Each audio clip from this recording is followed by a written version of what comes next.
राम गणेश गडकरी यांच्या संपूर्ण गडकरी या पुस्तकावर बंदी आणा राष्ट्रवादीचे नेते अमोल मिटकरी यांनी मागणी केली। पुस्तकामध्ये छत्रपती संभाजी महाराज यांच्याबद्दल आक्षेपार्ह लिखाण करण्यात आलंय असं मिटकरी यांनी म्हटलेलं आहे। राष्ट्रवादी काँग्रेसचे नेते अमोल मिटकरी यांनी हा गंभीर आरोप केलेला आहे। तर राम गणेश गडकरी यांच्या संपूर्ण गडकरी या पुस्तकामध्ये छत्रपती संभाजीराजे यांच्याबद्दल आक्षेपार्ह लिखाण केलं गेलंय। या पुस्तकावर शासनाने त्वरित बंदी आणावी अशी मागणी राष्ट्रवादीचे नेते अमोल मिटकरी यांनी केली। त्यांच्यासोबत संवाद साधलाय आमचे प्रतिनिधी उमेश करंजकर यांनी। पाहूयात। संपूर्ण गडकरी या पुस्तकामध्ये छत्रपती संभाजी महाराज यांच्याबद्दल आक्षेपार्ह वक्तव्य किंवा ते लिखाण आहे ते केले गेलेलं आहे। आपल्यासोबत अमोल मिटकरी सर आहेत। सर, तुम्ही हे पुस्तक घेऊन आलेला आहात।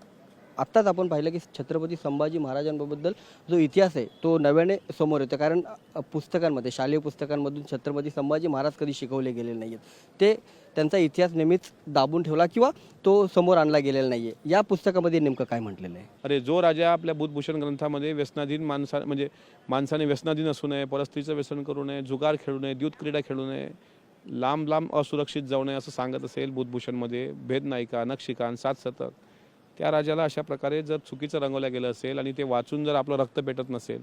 आज मी शासकीय प्रिंटिंग प्रेसमध्ये गेलो होतो दुपारी अधिवेशन संपल्यानंतर आणि त्यांना म्हटलं की मला गडकरी वाचायचे आहेत आणि त्यांनी 280 रुपयाचं हे पुस्तक दिलं आणि त्या पुस्तकामध्ये राजसन्यास दिसला आणि त्यातले ते 2 गोष्टी दिसल्या। तुमची अपेक्षा आहे की राम गणेश गडकरीचं लिखाण उशिरा का होईना आता आपल्या लक्षात आलं, ठीक आहे, जाळता येणार नाही, फेकून देता येणार नाही, पण बॅन तर आणता येणार। अरुण शौरींनी बाबासाहेब आंबेडकरांवर लिहिलेलं अपशब्दाचं पुस्तक जे होतं त्यावर बॅन आलाय ना, ते आता कुठं भेटत नाही आहे। त्याच्यामुळे अशा पुस्तकावर बंदी आली पाहिजे ही मागणी आहे।